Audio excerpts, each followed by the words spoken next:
Dave Mustaine é um dos deuses do metal. Ele diz que não tem dúvidas sobre o diabo. Ele é muito bonito. Ele é um anjo. Por que ele teria a aparência de monstro? Ele é capaz de parecer exatamente como você. Mick Jagger, Bob Dylan, Ozzy Osbourne e Led Zeppelin. Sons diferentes, épocas diferentes, mas a mesma acusação. Que a música deles não era apenas influente, era satânica, e que vinha de algum lugar mais sombrio, e que eles estavam mexendo com algo oculto. Esses rumores persistiram por décadas, mas eis a questão. Eles não apareceram do nada. Há letras estranhas, simbolismo ocultista, capas de álbuns que parecem retratar rituais e entrevistas que só aumentaram o mistério. Tudo isso levou as pessoas a acreditar que talvez isso não seja apenas uma jogada de marketing.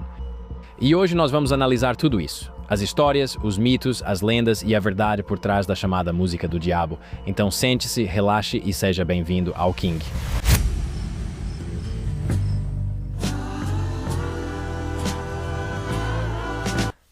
Olá pessoal, sou Camp Gagnon, bem-vindos de volta ao acampamento. Obrigado por se juntarem a mim na barraca, onde toda semana exploramos histórias fascinantes e polêmicas do mundo. Sim, este é meu lugar de fantasia, mistério e misticismo, onde nos reunimos toda semana para tentar entender coisas malucas. Certo. Primeiro, agradeço muito por clicar neste vídeo. Sempre que assiste a um episódio, você realiza meus sonhos. Você mantém as luzes acesas no estúdio e mantém o fogo aceso aqui no acampamento. Também quero agradecer muito ao meu amigo. Christos não está aqui. Em vez disso, temos Miles. O retorno de Miles à tenda. Miles, como sabem, é meu amigo de longa data e uma lenda no universo do acampamento. No multiverso do acampamento, ele é praticamente um especialista em reencarnação. Ele adora mergulhar no místico e no satânico, e tenho certeza de que neste episódio ele vai contribuir muito. Eu vou. Não consigo me ouvir aqui, nem sei se estou presente. Já começa com a desculpa. Não sei se estou sendo gravado. É divertido. Ninguém sabe. Ninguém sabe. Felizmente temos outra pessoa sendo gravada, meu amigo David Sanchez. Amém. Certo, então não temos. Certo, não vamos nos desviar. Ok, estamos focados. Temos que manter o foco e falar dessas estrelas do rock satânicas. Acho que alguns deles podem ser satânicos. Opinião polêmica, poucos gostam, minha mãe me criou assim. Quando eu tinha 9 anos, ela dizia que vídeos da Lady Gaga eram satânicos. Não sei se a Lady Gaga é, mas acredito que alguns fazem coisas estranhas. Disso tenho certeza. E hoje nós vamos basicamente passar por uma lista de todos os astros do rock e músicos mais interessantes ligados ao ocultismo na era moderna. Adoro esse assunto. Se você curte música, é meio esquisito e gosta de cultos e conspirações como eu, está no lugar certo. Por onde começamos? Tem o Zeppelin, claro. Você conhece o famoso clipe do Bob Dylan, Comandante deste Mundo? Já viu, David? Não. Estou muito animado para te mostrar. E claro, tem o Ozzy Osbourne, conhecido por ser acusado de satanismo. E ao longo dos anos, desde que o rock and roll meio que dominou a consciência americana e realmente conquistou os jovens, ele foi acusado de ser satânico. Teve toda aquela pânico satânico e as pessoas na era moderna meio que dizem, foi exagero, mas será que foi mesmo? Vamos voltar e realmente mergulhar nisso. Beleza. E antes de chegarmos a qualquer uma dessas coisas, precisamos falar sobre esse cara que ficou conhecido como o homem que fez o primeiro pacto com o diabo em uma encruzilhada no delta do Mississippi nos anos 30. O nome dele era Robert Leroy Johnson. Ele nasceu em 8 de maio de 1911 em Hazelhurst, Mississippi. Ele cresceu pobre, aprendeu a tocar violão muito jovem. E no final da adolescência, ele já tocava em bares, esquinas e todo esse tipo de lugar pelo delta, sabe, na região do Mississippi. Mas havia um problema estranho, pois todos que o conheciam diziam que ele não era muito bom.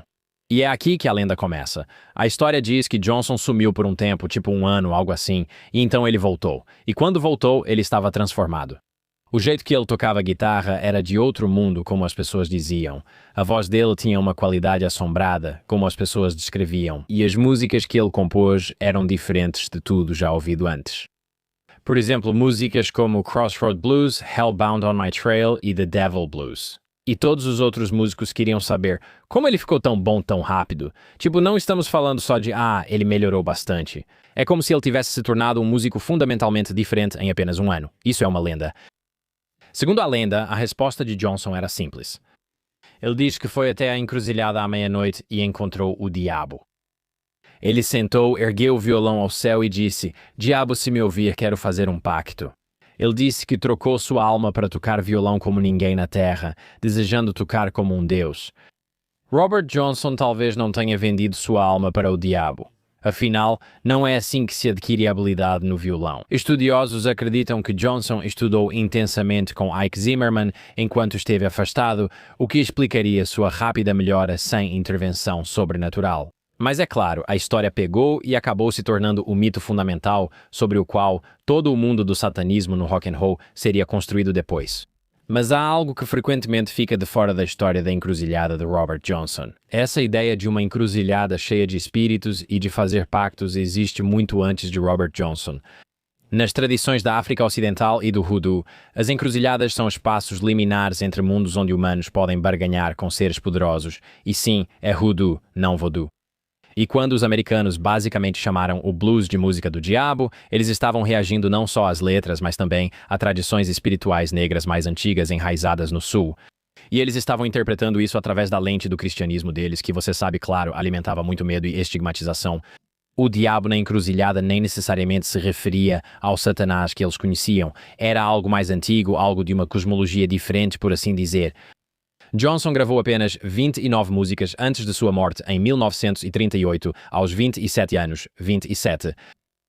Mas ele foi, você sabe, supostamente envenenado por um marido ciumento, sim, de uma mulher com quem ele estava se relacionando, basicamente como uma briga de amantes, por assim dizer. Essas 29 músicas influenciaram todos que vieram depois dele. Eric Clapton o chamou de cantor de blues mais importante que já existiu. Keith Richards, Bob Dylan e Robert Plant citaram Johnson como influência fundamental. E assim, a mensagem é bastante clara desde o início. Grandes músicas vêm com um preço. E esse preço, de acordo com a lenda que muitos dos grandes provavelmente ouviram, pode ser a sua alma. Há outro detalhe interessante aqui. Muita gente acredita nisso porque, na Bíblia, diz-se que Lúcifer, o anjo que acaba se tornando o diabo, tinha uma habilidade musical sobrenatural. Dizem que Satanás era, você sabe, um dos anjos mais belos e, ou melhor, Lúcifer era o mais belo dos anjos, mas também, sabe, o maior músico capaz de tocar música de uma forma belíssima. Então, muita gente interpreta isso dizendo, ok, faz sentido que muitos desses músicos acabem se conectando com o diabo, que é o controlador do nosso mundo e esse músico incrível, para obter poderes musicais satânicos. Essa é a teoria desse pessoal da conspiração religiosa. Agora, vamos mudar para a parte satânica do rock and roll, aquela em que muita gente fala sobre diferentes figuras. Há um homem que está especificamente no centro dessa afirmação, e o nome dele provavelmente é um que você reconhece. Na verdade, já fizemos um episódio sobre ele no passado. O nome dele é Aleister Crowley. Agora, quem é esse cara?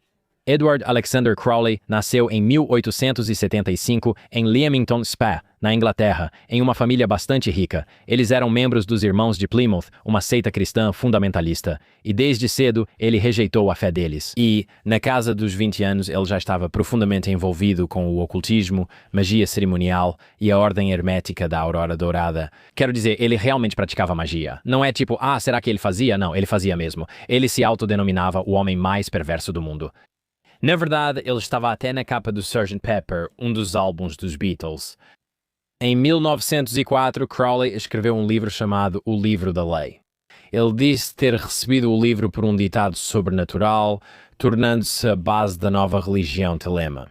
Isso representa uma mudança muito fundamental no pensamento ocultista. E um dos ensinamentos centrais para Aleister Crowley era este: faze o que tu queres, há de ser tudo da lei. Essa frase foi mal interpretada por mais de um século. Crowley não quis dizer simplesmente faça o que quiser. Ele basicamente dizia, descubra sua verdadeira vontade, seu propósito mais profundo, e persiga-o sem compromissos. Mas é claro que as pessoas, você sabe, acabam aderindo à versão sensacionalista com uma compreensão muito simples, basicamente dizendo que Crowley está ensinando liberdade moral total, sexo, drogas, rejeição da moralidade cristã e todas essas coisas. Vale mencionar que Crowley era também uma figura bastante controversa além do ocultismo. Quero dizer, as pessoas falavam sobre os escritos dele e como eles estão cheios de coisas racistas e misóginas. E sabe, ele explorava alguns de seus seguidores, transformava-os em amantes e depois os abusava emocionalmente e... Há muitos problemas com Crowley. Não me entenda mal, ele não era só um filósofo incompreendido, mas era muito ligado à cena do rock and roll. Veja, ele morreu em 1947 praticamente falido, em grande parte esquecido. Mas nos anos 1960 suas ideias voltaram. A contracultura buscava tudo que rejeitasse o sistema. E a filosofia de individualismo e libertação de Crowley e esse tipo de nova versão não estruturada do espiritualismo realmente se encaixava perfeitamente no movimento. Como já mencionei, o rosto de Crowley aparece na capa do álbum Sgt. Pepper's dos Beatles, na segunda fileira à esquerda. E ninguém abraçou mais o legado de Crowley do que Jimmy Page. Agora, se você não conhece Jimmy Page, ele nasceu com o nome de James Patrick Page em 1944 em Heston, Inglaterra. Ele foi um dos guitarristas de estúdio mais requisitados de Londres antes de entrar nos Yardbirds e fundar o Led Zeppelin em 1968. Em meados dos anos 70, o Zeppelin era a maior banda de rock do mundo, e Page também estava, segundo ele mesmo, profundamente obcecado por Aleister Crowley. Em 1970, Jimmy Page realmente comprou a Boleskine House. Essa era uma mansão na margem do Lago Ness, na Escócia, que Aleister Crowley possuía pessoalmente de 1899 a 1913. Crowley comprou a casa para realizar um ritual mágico de 6 meses chamado Sagrado. Magia de Abramelin, o mago, e basicamente direcionou toda essa experiência para invocar e se comunicar com o santo anjo guardião de cada um. De acordo com Crowley, o ritual também envolvia aprisionar os 12 reis e duques do inferno. O significado exato disso é aberto à interpretação, mas Crowley certamente usou a casa para algum ritual ocultista. Page manteve a casa por mais de 2 décadas, e ele a encheu com artefatos, livros e lembranças de Crowley. Ele abriu uma livraria ocultista em Londres chamada The Equinox, em homenagem à revista de Aleister Crowley. O ocultismo influenciou a música do Led Zeppelin. O quarto álbum, sem título e com Stairway to Heaven, traz 4 símbolos misteriosos na capa, um para cada integrante. O símbolo de Page teria sido retirado de um grimório, que basicamente é um livro de demônios e feitiços mágicos da época medieval. O encarte interno do álbum incluía até a frase "Faze o que tu queres", uma citação direta do livro da Lady Crowley. E claro, existem os rumores. Fãs tocaram Stairway to Heaven ao contrário e disseram ouvir mensagens satânicas, fenômeno chamado backmasking. Page negou ter colocado intencionalmente mensagens ocultas na música, mas é claro, a controvérsia só aumentou o misticismo da banda e a aura ao redor deles. Led Zeppelin enfrentou tragédias ao longo de toda a sua carreira. John Bonham, o baterista deles, morreu em 1980 após consumir cerca de 40 doses de vodka em um único dia. O filho de 5 anos de Robert Plant morreu em 1977, várias pessoas ligadas a eles também morreram cedo. Alguns atribuíram essas tragédias apenas ao estilo de vida de uma estrela do rock and roll nos anos 1970, mas muitos atribuem ao preço das incursões ocultistas de Page. Jimmy Page nunca repudiou publicamente seu interesse por Crowley. Em entrevistas, ele se descreveu como um buscador fascinado pelo espiritual e pelo esotérico, mas ninguém sabe ao certo. Aqui vai uma ironia interessante sobre o rock satânico. A banda mais associada ao rock satânico, Black Sabbath, na verdade não começou tentando ser satânica. Black Sabbath surgiu em Birmingham, Inglaterra, em 1968. Os 4 membros fundadores, Tony Iommi, Ozzy Osbourne, Geezer Butler e Bill Ward, originalmente se chamavam Polka Tulk Blues Band e depois Earth. Eles eram só mais uma banda de blues rock buscando sucesso. A troca de nome veio de um filme. Em 1969, a banda notou um cinema em frente ao local de ensaio exibindo o filme de terror Black Sabbath, estrelado por Boris Karloff. Geezer Butler notou que as pessoas faziam fila para sentir medo e assistir a algo sombrio e perturbador.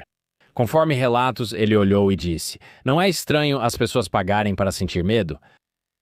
É um pouco estranho. Quero dizer, sabe, era isso que eles estavam pensando. Por que não? Por que não fazer música que causasse exatamente a mesma sensação? E claro, o nome pegou. E junto com isso veio toda a identidade visual da banda. O álbum de estreia auto-intitulado do Black Sabbath, lançado em 1970, começava com o som de chuva e trovão. E um sino tocando de forma ameaçadora nesse riff de guitarra, construído sobre o trítono, um intervalo conhecido na teoria musical medieval como Diabolus in Musica, literalmente o diabo na música. O trítono era considerado tão dissonante que teóricos medievais alertavam contra seu uso na música sacra, embora nunca tenha sido formalmente proibido. A capa do álbum tinha uma mulher de manto preto diante do prédio decadente. As letras tratavam de Satanás, bruxaria e visões apocalípticas, mas esse é o ponto. Os membros do Black Sabbath nessa época não eram satanistas. Ozzy Osbourne, na verdade, foi criado como católico. Geezer Butler sempre se interessou pelo ocultismo como tema, mas não como prática. Os membros da banda afirmaram várias vezes que sua música era um alerta sobre o mal, não uma celebração. Ozzy Osbourne disse: "Estamos sempre do lado do bem. Gostamos de filmes de terror que assustam, mas ensinam uma lição." E mesmo assim, isso pouco importava. O Black Sabbath criou o heavy metal. Independentemente das intenções, o metal manteria a imagem satânica por décadas. Agora, não há como falar de rock satânico sem mencionar os Rolling Stones. Em 1968, Mick Jagger escreveu Sympathy for the Devil, uma música narrada do ponto de vista de Satanás, descrevendo seu papel em várias atrocidades históricas, a crucificação de Jesus, a Revolução Russa, a Blitzkrieg e até os assassinatos dos Kennedy. Jagger disse que a música foi inspirada por Baudelaire e pelo romance de Mikhail Bulgakov, O Mestre e Margarida, que sua namorada Mary Unfaithful realmente deu para ele. Não era para ser um endosso a Satanás, foi o que ele disse. Era simplesmente uma exploração literária do personagem Satanás, um vilão discutivelmente simpático. Mas, combinado com o álbum anterior deles intitulado Their Satanic Majesty's Request e a imagem de bad boys da banda, Sympathy for the Devil apenas consolidou a reputação dos Rolling Stones como a banda mais perigosa, rebelde e hardcore do rock. E então veio Altamont. Em 6 de dezembro de 1969, os Rolling Stones foram a atração principal do Altamont Speedway Free Festival em Tracy, Califórnia. Cerca de 300 mil pessoas compareceram. Agora, o mais louco é que a gangue de motoqueiros Hells Angels tinha sido contratada para fazer a segurança e eles foram pagos supostamente com algumas centenas de dólares em cerveja. Tudo foi um desastre. Os Rolling Stones iniciaram Sympathy for the Devil no show, mas interromperam a música devido a brigas que começaram. Mais tarde, durante a apresentação de Under My Thumb, Meredith Hunter, de 18 anos, foi esfaqueado até a morte por um Hells Angel a cerca de 1 metro do palco. A banda terminou o show sem entender o ocorrido, e o assassinato foi filmado e incluído no documentário Give Me Shelter. A Rolling Stone chamou esse dia de o pior da história do rock and roll, tornando-o um contraponto mítico a Sympathy for the Devil, apesar do assassinato ter ocorrido durante outra música. Altamont é visto por muitos como a morte simbólica do movimento contracultural dos anos 60, quando o sonho de paz e amor virou violência. Após aquele momento, os Stones ficaram anos sem tocar Sympathy for the Devil ao vivo. Quando jornalistas perguntaram se a banda se sentia responsável pela morte, Jagger foi caracteristicamente ambíguo. A tragédia, seja uma coincidência ou algum tipo de, você sabe, ritual oculto cósmico divino, para sempre ligou os Stones àquela escuridão. Agora, bandas de rock flertaram com letras satânicas, símbolos e apresentações de palco por muitos anos. E na costa oeste, havia realmente um homem que estava construindo uma igreja de Satanás de verdade. Então, esse cara daria, você sabe, a essa rebelião uma filosofia, uma estrutura e algo realmente tangível. E o homem que estava construindo isso era um homem chamado Anton LaVey. Agora, Howard Stanton LaVey, que mais tarde se autodenominou Anton LaVey, nasceu em 1930 em Chicago. E ele era, segundo todos os relatos, um showman. Tipo um verdadeiro, sabe, daqueles no estilo P.T. Barnum. Ele dizia ter sido ajudante de circo, organista de burlesco e fotógrafo de cenas de crime do Departamento de Polícia de São Francisco, embora jornalistas tenham questionado essas informações. De qualquer forma, esse cara realmente estava construindo toda a imagem e o clima do satanismo na Califórnia durante as décadas de 60 e 70. Em 30 de abril de 1966, noite de Walpurgis, essa é uma noite que historicamente tem sido associada à bruxaria. LaVey raspou a cabeça, vestiu essas vestes pretas e declarou a fundação da Igreja de Satã em São Francisco. Agora, aqui está algo que as pessoas frequentemente deixam passar ao discutir a ideia de satanismo de LaVey. De acordo com ele, não se tratava realmente de adorar o diabo ou o mal. Ele mesmo, segundo seus próprios relatos, era ateu. Ele não acreditava de fato em Deus ou em Satã. Para LaVey, Satã era apenas um símbolo, uma representação do individualismo e, sabe, do hedonismo e da carnalidade, e de rejeitar certos limites morais. A filosofia dele era basicamente como a da Ayn Rand, mas com velas, se é que você me entende. Então, a Bíblia Satânica foi publicada em 1969 e vendeu quase 1 milhão de cópias. LaVey virou sensação midiática, participando de programas e atraindo celebridades à sua casa preta em São Francisco, que é simplesmente uma casa toda pintada de preto. E entre aqueles que passaram pelo círculo de LaVey estavam Sammy Davis Jr., Jane Mansfield e vários músicos de rock que achavam sua filosofia de autoempoderamento muito atraente. A Igreja de Satã de LaVey influenciou diretamente a próxima onda do rock satânico. E então as coisas evoluíram. Então, nos anos 1990, a imagem satânica para os astros do rock evoluiu de apenas uma tática de choque para declarações filosóficas genuínas, sabe, afirmações mesmo. Por exemplo, vamos olhar para Brian Highwarner. Warner nasceu em 1969 em Canton, Ohio, e foi criado em uma família episcopal comum. Ele frequentou uma escola cristã e disse que os professores tentavam mostrar aos alunos quais músicas eles não podiam ouvir, e isso fez com que ele se apaixonasse exatamente por esse tipo de música. E então, em 1989, ele formou uma banda que combinava os nomes de seus ícones americanos favoritos, Marilyn Monroe e Charles Manson. A mensagem era muito clara. A América cria tanto rainhas da beleza quanto serial killers malucos, e a cultura finge que são coisas diferentes, quando na verdade sabemos que vêm da mesma raiz. Marilyn Manson tornou-se um membro oficial da Igreja de Satã e, em 1996, Anton LaVey concedeu pessoalmente a ele o título honorário de reverendo dentro da organização, embora a Igreja de Satã tenha esclarecido depois que isso era apenas uma designação honorária. Não foi realmente uma ordenação formal. Os álbuns de Manson, especialmente Antichrist Superstar, foram feitos para expor o que ele via como hipocrisia do cristianismo americano de forma provocativa. A reação em torno do álbum dele foi enorme. Após o massacre de Columbine em 1999, a grande mídia culpou Manson por influenciar os assassinos, mas investigações depois mostraram que eles não eram fãs de sua música. Diversos estados aprovaram leis proibindo Marilyn Manson de se apresentar em locais administrados pelo estado e até o Congresso analisou suas letras. A reação de Marilyn Manson foi tipicamente desafiadora. No documentário Tiros em Columbine, de Michael Moore, ao ser questionado sobre o que diria aos estudantes de Columbine, ele respondeu: "Não diria uma só palavra. Eu só ouviria o que tinham a dizer e ninguém fez isso." Vale lembrar que nos últimos anos, várias mulheres acusaram Manson de abuso sexual, o que mudou como o público vê sua trajetória. Durante os anos 90, ele era visto como esse bad boy satânico, e depois do caso de Columbine, ele passou a ser visto talvez como o mocinho. Aí, com essas acusações, as pessoas pensam, não, talvez ele seja mesmo o vilão. O que antes era arte provocativa, agora é visto como perturbador. Sua carreira mudou drasticamente e, segundo relatos, de forma fundamental. E muita daquela coisa de choque satânico que antes parecia teatro agora carrega uma associação realmente sombria. E então temos King Diamond, nascido como Kim Bendix Peterson em 1956 na Dinamarca. Agora, diferente daquela coisa de ateísmo teatral do Manson, King Diamond praticava o que ele descrevia como satanismo teísta, ou seja, ele literalmente acredita em Satanás como uma força espiritual real. Ao contrário de muitos satanistas do rock e até do fundador da Igreja de Satã, ele afirma, não sou ateu. Satanás existe e eu o venero.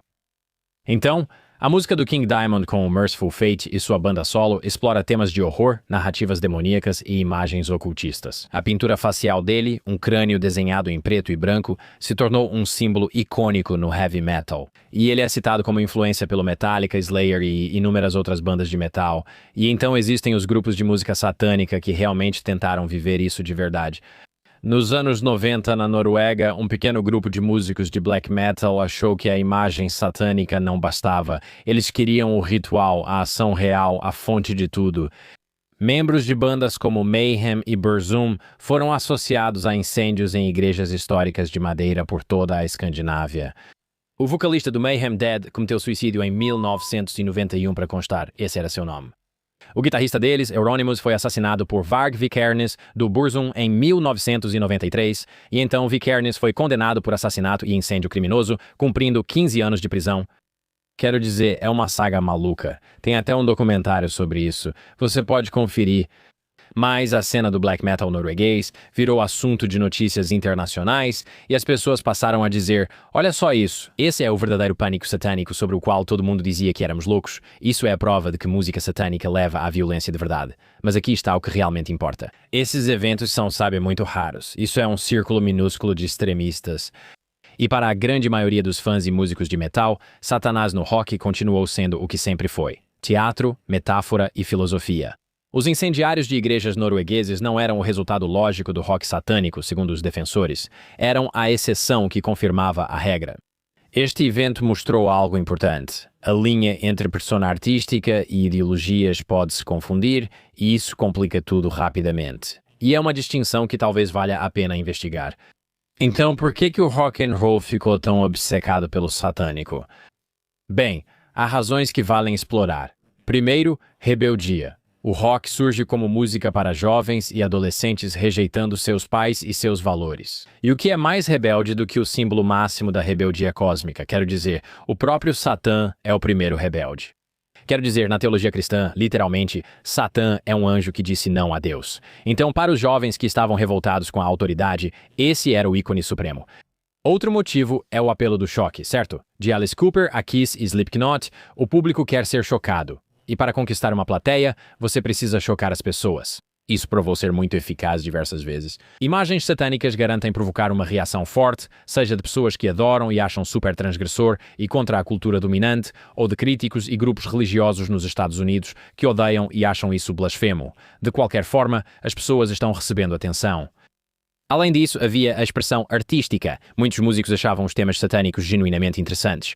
Assim como autores de romances de terror exploram o lado sombrio da humanidade, Black Sabbath e Ozzy Osbourne afirmam que escreviam contos de advertência e analisavam esses traços sem incentivar tais ações. E então, é claro, existe a filosofia por trás de tudo isso. O satanismo laveiano, com sua ênfase no individualismo, no empoderamento pessoal e na rejeição dos costumes sociais, realmente ressoou com o ethos do rock. E, claro, o gênero sempre celebrou o outsider, o rebelde, a pessoa que faz as coisas do seu próprio jeito. E, claro, há o legado de Aleister Crowley. Ozzy Osbourne até tem uma música chamada Mr. Crowley em homenagem a ele. A contracultura dos anos 1960 realmente abraçou Crowley e suas ideias sobre libertação e exploração espiritual, e isso se consolidou na música. Além disso, essa tradição da música do diabo é ainda mais antiga. Nos anos 1950, Elvis Presley dançou na TV e foi chamado de satânico por pregadores. Little Richard também era criticado ao gritar assim. Você conhece essa música? É sucesso, né? Grupos de igreja se reuniram para tentar queimar seus discos. O blues já era chamado de música do diabo muito antes do rock. Assim, pais de cada geração ouviam novidades. Por algum motivo, todos chegavam ao mesmo sentimento, à mesma palavra. Isso é maligno. E por fim, talvez o motivo mais forte de todos seja simplesmente o marketing. Porque, sejamos honestos, polêmica vende discos. Sempre que um pregador famoso critica o rock satânico, as vendas dos álbuns também aumentam. Então, isso realmente afetou nossa cultura? A resposta é um pouco complicada. Por um lado, os medos foram exagerados de várias maneiras. Na década de 1980, essa ansiedade virou um pânico satânico. Você tinha pessoas na TV, pastores e, pessoas como Geraldo Rivera, que fez aquele especial infame, conversando com satanistas. E então você teve audiências no Senado nos anos 1980, onde Tipper Gore e outras esposas de políticos foram atrás disso. Bandas como Judas Priest, Ozzy Osbourne e Twisted Sister foram acusadas de usar backmasking e de colocar mensagens nas músicas. Tocar ao contrário influenciava a mente das crianças, causando lavagem cerebral e corrompendo os jovens. Investigações quase não encontraram evidências de crime satânico organizado relacionado a esse tipo de música. Quero dizer, tenho quase certeza de que o caso dos 3 de West Memphis acabou se envolvendo nisso tudo. Aqueles 3 jovens, eu esqueci o nome dele, Damien Eccles, acho que era esse o nome dele. Eles foram responsabilizados pelo assassinato de 3 crianças em Memphis. 3 garotos estranhos do bairro foram acusados e dizem que isso ocorreu por causa do pânico satânico. Minha mãe acredita que eles fizeram um ritual satânico e mataram as crianças. Mas isso não vem ao caso. De qualquer forma, houve um verdadeiro pânico moral e cultural, e a mídia e as instituições envolvidas realmente amplificaram isso. E muitas vezes eles faziam isso tanto por audiência e influência política, quanto, por preocupação genuína. Mas eles também tinham, um incentivo. Muitos desses músicos satânicos eram ateus usando imagens provocativas, ou artistas explorando temas sombrios, como filmes de terror. Por outro lado, o rock mudou várias atitudes culturais. O gênero que promovia o individualismo em vez da conformidade questionava a religião e celebrava, se divertir e as drogas. Muitas dessas coisas normalizaram essas ideias na nossa cultura e certamente influenciaram o rap atual. E você pode ver o impacto que se estende a partir desse momento nos anos 60 e 70. E agora, se você acha isso bom ou ruim, depende dos seus valores.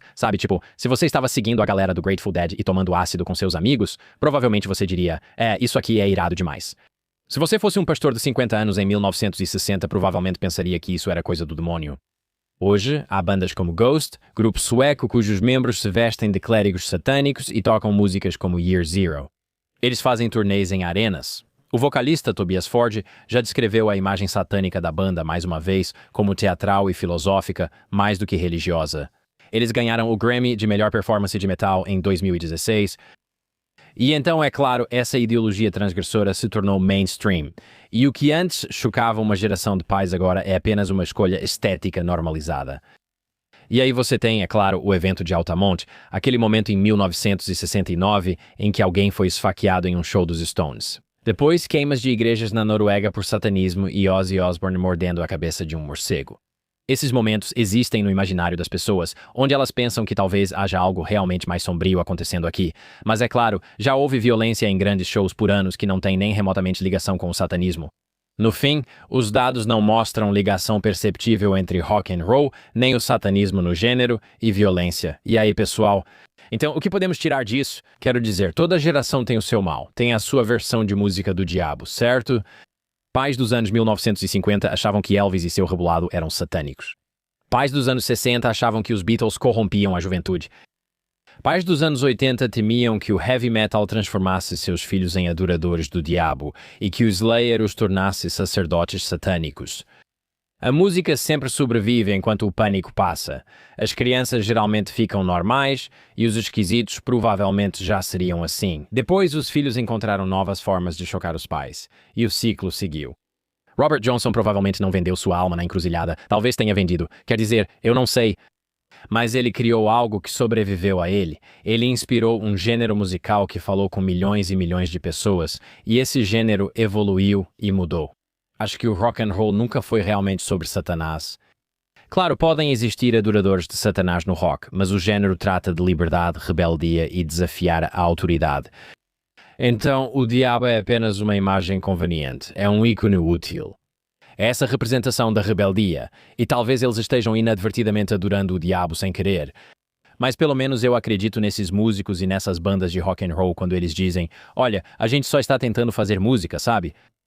E talvez esse seja o verdadeiro espírito por trás do satanismo no rock and roll. Quer dizer, sim. Não sei. Estou curioso para saber o que vocês acham. Alguns aspectos do satanismo e do rock and roll eu acho que, na maioria das vezes, são besteira, mas parte de mim pensa que tem coisas estranhas.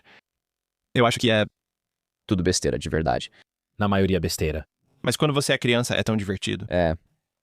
Quero dizer, você não mencionou que Lennon disse que os Beatles eram maiores que Jesus. Esse é um momento clássico. Todos os pastores do sul ficaram tipo, tá vendo? Eles ficaram malucos. Eles ficaram completamente loucos. Eles queimaram todos os... CDs ou os vinis. Eles queimaram também todos os produtos. Esse material seria valioso hoje. Bitcoin original. Quero dizer, Bem, a capa do álbum dos Beatles com cabeças de manequim decepadas hoje vale milhares de dólares. As cabeças de bebê? As cabeças de bebê, Essa é estranha, mano. É um pouco estranho. É muito estranho. O pai do meu amigo tem um, aliás. Eles faziam parte da coleção dele. meu pai tem o álbum dos Beatles em que os rostos se alinham na capa. Como assim? Sgt. Pepper. Em uma, os rostos não combinam tanto. Em outra, combinam melhor. Essa aqui tá estranha, mano. Oh, Yesterday and Today dos Beatles. Isso foi quando eles eram divertidos, então não faz sentido. É curioso. Eles são divertidos e brincalhões ainda no início com aquele corte de cabelo, sem terem ido à Índia e cobertos de carne e bonecas de bebê. Isso foi estranho. Já ouviu falar de G.G. Allen, Jesus Cristo Allen? Não. Dá uma pesquisada nele, cara insano. O lance dele era niilismo e anti-establishment, e ele abria rodas de mosh no meio do público. Ele ficou famoso por liderar seu show no East Village, do lado de fora. Eles começaram a causar tumulto em todos os lugares. Acho que ele morreu naquela noite. Ele morreu naquela noite. Ele nasceu Jesus Christ Allen, mas usava o nome artístico Gigi Allen. Ele se parece com Anton LaVey. Sim, ele parece um maluco, como se ele simplesmente começasse a sair no soco com os fãs no meio do show. Interessante. Ele sangrava, se cagava e jogava isso na plateia. Sim, suas apresentações ao vivo costumam ter atos transgressivos como automutilação, defecação e agressão à plateia, o que já resultou em várias prisões. O mais lendário degenerado do rock and roll, conhecido como o astro do rock mais durão do mundo. Uau, ele é de New Hampshire. Ele nasceu tipo numa fazenda. Isso é louco. O último show dele foi em 27 de junho de 93 no clube Gas Station, um espaço punk num antigo posto de gasolina em Manhattan. Não, East Village. Que loucura o que aconteceu em Manhattan. Bem, você sabe. Então, em um relato em primeira mão de Michael Bowling, o show terminou após 3 músicas. Depois, uma confusão começou. Allen acabou do lado de fora, liderando um grupo de fãs pelo bairro. Segundo Bowling, após quase uma hora andando pelas ruas, Allen foi ao apartamento de Johnny Puke. Uma pessoa de verdade, super legal, queria apresentá-lo às minhas irmãs. Então ele e outros seguiram festejando e usando drogas com Johnny Puke. Allen consumiu muita heroína, sofreu overdose e ficou inconsciente. Morreu no dia seguinte. Sim. Louco. No funeral dele, o corpo inchado de Allen foi vestido com sua jaqueta de couro preta e sua tradicional cueca atlética. O funeral dele virou uma celebração da vida. Ele era todo ferrado. Digo, maluco. E sobre Ozzy Osbourne comer cabeça de morcego? Já ouvi várias versões disso. Acidente. Ele pensou que fosse um morcego falso. Sim, foi em um show em Iowa, onde jogavam objetos de borracha falsos no palco. Ele mordeu um, foi ao hospital e pensou: porra, o que eu fiz? Tomou vacinas contra a raiva por um bom tempo. Infelizmente, por tudo que dizem, Ozzy parece ser um cara realmente legal. Mas ele também mordeu e arrancou as cabeças de 2 pombas. Como assim? Ele arrancou a cabeça de 2 pombos com uma mordida. Foi simbólico. Espera, eu não sabia disso. Sim, há várias versões diferentes dessa história. Mas ele tinha sido expulso do Black Sabbath e foi para Los Angeles para conversar com os grandes produtores e os donos, ou quem quer que estivesse no comando do Black Sabbath na época. E ele estava completamente bêbado, claro, totalmente chapado de drogas. E havia uma pomba que pousou no joelho dele, ou ele tirou uma de algum lugar, e era para ser um gesto simbólico de paz, obviamente. E então ele mordeu e arrancou a cabeça de uma delas. Todos ficaram chocados. Segundo algumas versões, ele também mordeu e arrancou a cabeça da segunda pomba. Por quê? Na frente dos executivos, ele estava totalmente no clima do rock and roll. Cara, Porque isso é foda pra caramba. Ele estava bêbado e arrancou a cabeça de uma pomba com uma mordida, espalhando sangue. Os executivos ficaram horrorizados. Uma das histórias diz que ele, completamente bêbado, sentou no colo de um executivo e acabou fazendo isso, deixando o executivo todo ensanguentado. Outra versão diz que ele não estava no colo deles, mas várias fontes confirmam que isso ocorreu. Isso é insano. O mais louco é que não demitiram ele. A CBS ainda apoiou ele. ele é o queridinho. E Existe uma história de que um adolescente cometeu suicídio por causa da música Paranoid, do Black Sabbath, porque ele achava que a letra dizia: eu te digo para acabar com sua vida, eu queria poder, mas já é tarde demais. A frase é: eu te digo para aproveitar a vida. Sim, Fez o oposto. não faça isso. Eu te digo. E então eu... Tem o do Louie. Louie, aquela música dos Kingsman. sim, Na verdade, outra pessoa escreveu, mas o FBI investigou porque... ela era tão sexualmente imprópria. por 3 anos. Disseram que a música tinha letras moralmente depravadas e muitas insinuações sexuais. Sim. A história verdadeira é muito engraçada. A verdadeira história é que eles estão bêbados quando gravam, né? Não, ele só fez uma cirurgia dentária. Ah, Então eles tinham o horário de gravação marcado. Essa é uma história que eu ouvi. Eles tinham o horário de gravação marcado para tipo terça-feira às 3. Ele precisou fazer um tratamento de canal de emergência 2 dias antes. Eles disseram que não podiam mudar, pois estavam em ascensão e era difícil conseguir horário de gravação. Então ele fez uma cirurgia dentária antes de gravar. O microfone está muito alto no teto, longe dele. Ele precisa se inclinar e gritar com a mandíbula machucada, então mal consegue cantar a letra e a música faz sucesso. Por isso, tudo fica ambíguo e não dá para entender bem o que ele diz. muito arrastado e estranho. Exatamente. E então, o governador que faz o FBI investigar isso. E aí você tem todas essas crianças da escola que escreviam as letras. E é uma dessas coisas. É como uma ilusão auditiva, onde se você lê a letra enquanto está ouvindo, parece aquilo. Mas se você lê outra letra, parece aquilo também. Eu perdi a parte em que vocês falaram sobre tocar aquele álbum do Led Zeppelin ao contrário, mas eu costumava fazer isso muito. E eu e meus amigos ficávamos todos assustados, correndo pra lá e pra cá, era muito divertido. Nunca entendi isso. É como sincronizar Dark Side of the Moon com o Mágico de Oz. Não, isso é estranho, isso é muito doido. Sempre vejo vídeo desse no YouTube, mas não funciona comigo. É estranho, é legal. Eles estão cantando sobre dinheiro e ficam andando por aí, ficando todos ricos. E também, O álbum do Zeppelin é divertido porque se você é jovem e meio impressionável e acabou de ficar chapado, e você vê a letra e depois ouve e é tipo Satan 6. Parece que está tudo ao contrário. Eu sei a frase na ordem normal. Eu estava tão envolvido em ler aquilo. quer dizer, tem aquele Paul está vivo. Ou não, Paul está morto. Ei, eu não acredito nisso. Bem, você já ouviu a letra. Você lê ao contrário, tipo, Paul está morto. Achei que era só porque ele estava descalço em Abbey Road. Isso faz parte e você devia explicar depois. Tipo, se você toca uma das músicas lendárias deles ao contrário, qual é? Não, mas já ouvi isso. A história do Paul estar morto. Existem dois tipos disso: as intencionais e as claramente tocadas ao contrário. E quando toca ao contrário, fica claro como o dia. Alguém colocou isso de propósito? Sim, John Lennon escreveu em How Do You Sleep a frase: aqueles malucos estavam certos quando disseram que você estava morto, uma indireta ao Paul. Certo. Meu Deus, ia mencionar outra coisa. Capa do álbum Abbey Road. Pode explicar por que as pessoas associam isso ao ocultismo? A teoria é que Paul, ou a conspiração, é que Paul morreu em um acidente de carro por volta de 1965, 1966. Na famosa foto da capa do Abbey Road tirada em frente ao Abbey Road Studios, enquanto eles atravessam a rua, ele é o único completamente descalço. Não entendo a conexão, mas essa é a justificativa deles. Bem, os outros aparentemente deveriam simbolizar o enterro. Todas as outras capas de álbuns. Não, a Abbey Road com os outros Beatles atravessando. Ah, ele também está fora de sincronia com eles. Acho que está com as pernas invertidas. Ele só está tentando ser do interior. A teoria é que você tem os quatro andando juntos. Você tem o John, que supostamente seria como um padre. Você tem, ou ele deveria ser algo como angelical ou algo assim. Então, Ringo deveria ser como o padre ou algo assim. Ele está descalço, simbolizando que morreu, e deveria ser o coveiro, usando roupas de trabalho. Não, interessante. George Harrison. Acho que eles só saíram lá fora e falaram: ei, Vamos pegar, tem a placa divertida. Acho que está escrito 28 nela. Isso deveria indicar sua idade ou a idade que tinha quando morreu. vocês já estiveram lá fora dos estúdios Abbey Road? Sim, Não, é um pesadelo para carros passarem. todo mundo está... Tentando refazer a foto. Muito legal. É muito fofo. Eu adoro isso. Ele também fez o truque da Penny Layton com a placa atrás da sala. Eles também homenagearam o Dark Side of the Moon, que foi gravado no estúdio Abbey Road. Certo. Você está pronto para saber um pouco da história disso? Sim. Beleza. McCartney está fora do passo com os colegas de banda, olhos fechados e descalço, como um corpo enterrado. Ele segura um cigarro na mão direita, embora seja canhoto. Sobre os ombros dele, um Volkswagen com a placa 28 if McCartney teria 28 anos se estivesse vivo, embora na verdade ele teria 27 de qualquer forma. Os quatro Beatles aparecem em ordem significativa. John Lennon, barbudo e de branco, representa Jesus. Ringo Starr, de terno preto, é o agente funerário.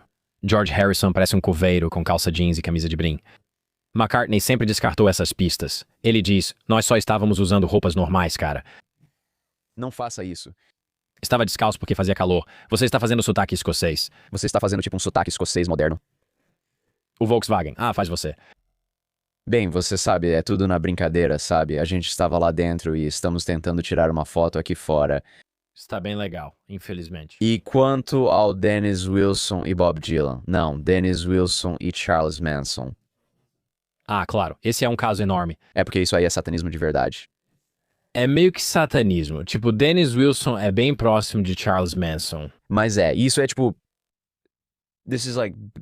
Um surfista fracassado, Dennis Wilson, tipo, só um viciado em drogas e álcool. As pessoas podem não saber quem é. Dennis Wilson é o baterista dos Beach Boys. Sim. A história é a seguinte. Em 68, Dennis Wilson dá carona a duas garotas que pegavam carona na Sunset.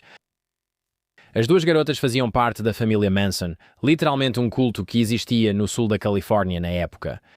Mais tarde, naquela noite, ele chega em casa e Charles Manson simplesmente está lá, na casa dele. Em vez de expulsá-los, Dennis deixa Manson e vários de seus seguidores morarem em sua mansão, banca eles e apresenta Manson a produtores e músicos de Hollywood.